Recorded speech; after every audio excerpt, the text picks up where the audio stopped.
Alors, on a dit que la France était trop engagée en soutien au président Bazoum. J'entends les gazettes, je lis le commentaire parfois des autres capitales. Mais on ferait quoi si un coup d'État comme ça se passait en Bulgarie ou en Roumanie? On irait dire, il ne faut pas trop s'engager. On va regarder, parce que les putschistes nous ont proposé un Premier ministre. Voilà, on va s'engager, c'est ça la bonne politique. On ne va pas être jusqu'au boutiste, on n'est pas chez nous. C'est ça ce que veulent faire les autres capitales. Et de Washington, en passant par d'autres capitales européennes, j'ai entendu des voix, j'ai écouté des journaux, j'ai lu des tribunes qui nous expliquaient « N'en faites pas trop, ça devient dangereux. Ça devient dangereux. » Non, on doit être clair, cohérent. Cohérent. Sinon, qui nous écoutera? Dans quelle capitale africaine on peut dire qu'on a une politique de partenariat avec un dirigeant si quand ils subissent ça, on ne peut pas être en soutien? Le coup d'État tourne à l'affrontement entre les putschistes et la France. Dans sa ligne de conduite allant dans le sens de la recherche des voies et moyens pour intervenir militairement au Niger, la France, avec la complicité de certains Nigériens, a tenu une réunion à l'état-major de la garde nationale du Niger pour obtenir des autorisations politiques et militaires nécessaires. Les militaires lancent un ultimatum au Quai d'Orsay.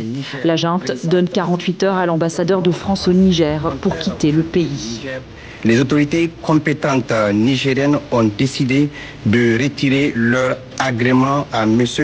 Sylvain Ité et de lui demander de quitter le territoire nigérien sous 48 heures. Motif brandi par la junte, le diplomate français aurait refusé de répondre à une invitation pour un entretien vendredi. Elle mentionne d'autres agissements de Paris contraires aux intérêts du Niger. La mise en demeure est rejetée par la France. Les putschistes n'ont pas autorité pour faire cette demande. L'agrément de l'ambassadeur émanant des seules autorités légitimes nigériennes élues. Ils se sont réunis par milliers dans les rues de Niamey. Brandissant des slogans anti-français, les manifestantes prennent d'assaut l'ambassade de France, brisant des vitres et mettant le feu à certains endroits. Les manifestants ont été dispersés par la suite par des gaz lacrymogènes. Plus tôt dans la journée, la manifestation avait débuté par une marche en direction de l'Assemblée nationale. Certains brandissent ici des drapeaux russes et nigériens.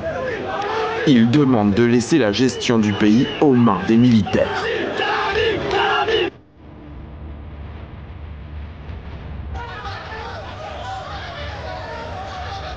Face à cette déferlante de colère, la France met en garde.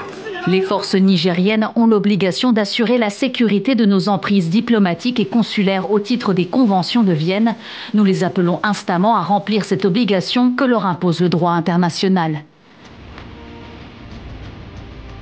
Si Paris refuse de se plier aux exigences des nouveaux maîtres du Niger, la pression se fait de plus en plus forte. Vendredi, des manifestants se sont rassemblés devant la base militaire de la France à Niamey. Ils exigent le départ des troupes françaises. En nouvelle manifestation au Niger contre la présence de militaires français, des milliers de Nigériens se sont rassemblés hier devant la base militaire française du pays appelant au départ des troupes françaises. Le Niger était devenu une sorte de hub militaire des Occidentaux. On a des bases militaires partout. Et à un moment, c'est étouffant. Et puis, la preuve, il n'y a pas l'efficacité de la présence militaire occidentale ne se faisait pas remarquer par les populations. La situation sécuritaire continuait à se dégrader. Et des villages entiers sont décimés. Ils ont toujours fait comprendre que nous sommes derniers, au dernier pays au monde, alors que c'est tout à fait le contraire. C'est eux qui ne méritent pas leur place de puissance. Parmi les 5 puissances, c'est eux qui ne méritent pas leur place. Leur place nous revient de droit, nous, Niger. Parce que même l'Union européenne utilise 24% de l'énergie provient de l'uranium du Niger.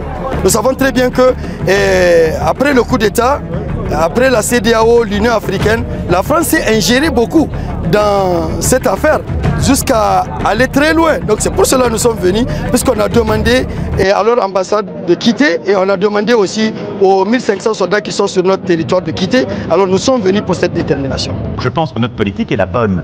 Elle repose sur le courage du président Bazoum, sur l'engagement de nos diplomates, de notre ambassadeur sur le terrain, qui reste, malgré les pressions, malgré tout et malgré toutes les déclarations d'autorité légitime, grâce à l'engagement de nos forces de sécurité intérieure et de nos militaires. Ni le paternalisme, ni la faiblesse. Parce que sinon, on n'est plus nulle part.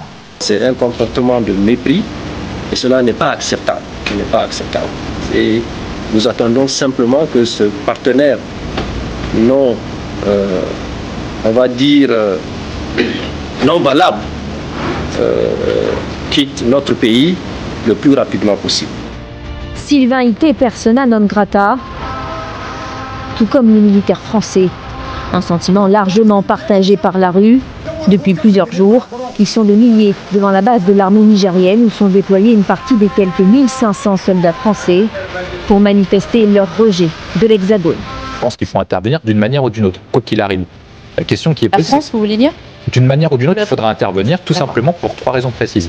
1, si on n'intervient pas, au final, on perd notre influence dans la zone et c'est la Russie et la Chine qui vont la maintenir. Or, si on veut réindustrialiser notre pays, on veut être souverain sur le plan énergétique et sur le plan économique, on a besoin des matières premières d'Afrique subsaharienne. On s'attend à tout moment à ce que le pays soit attaqué et c'est ce qui est dommage. Toutes les dispositions sont prises pour que nous puissions nous défendre. Franck Alger a refusé à la France une autorisation de survol de son territoire pour mener une opération militaire au Niger. L'Algérie également partage pratiquement les mêmes intérêts que certains pays de la CEDEAO parce qu'elle partage plus de 1000 km avec le Niger. Sur la place de la résistance de Niamey, ces manifestants se préparent pour une nouvelle soirée de veille à quelques mètres du camp abritant la base militaire française. Ici, jusqu'à la fin du départ, on va avoir le dernier Français qui va quitter ce sol. Nous serons là et une fois ils vont quitter, on va balayer leur sanité, ils vont les suivre. Cela fait 2 semaines que nous dormons ici et nous pouvons rester jusqu'à la fin de l'année pour nous assurer que les soldats soient bien partis.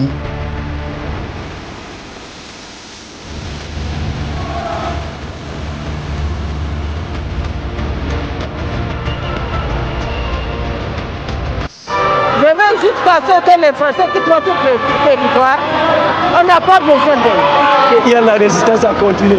Aujourd'hui, vous êtes témoins. Elle continue. Elle va continuer demain. Elle continuera après-demain. Elle continuera toujours jusqu'à ce que ces crétins la quittent. Entre Niamey et Paris, la tension ne redescend pas depuis le coup d'État du 26 juillet dernier. D'autant que la France ne reconnaît aux putschistes aucune légitimité. Les ressortissants sénégalais expriment leur solidarité à leur pays d'accueil à travers une marche pacifique et ils rejettent toute idée d'intervention militaire contre le Niger.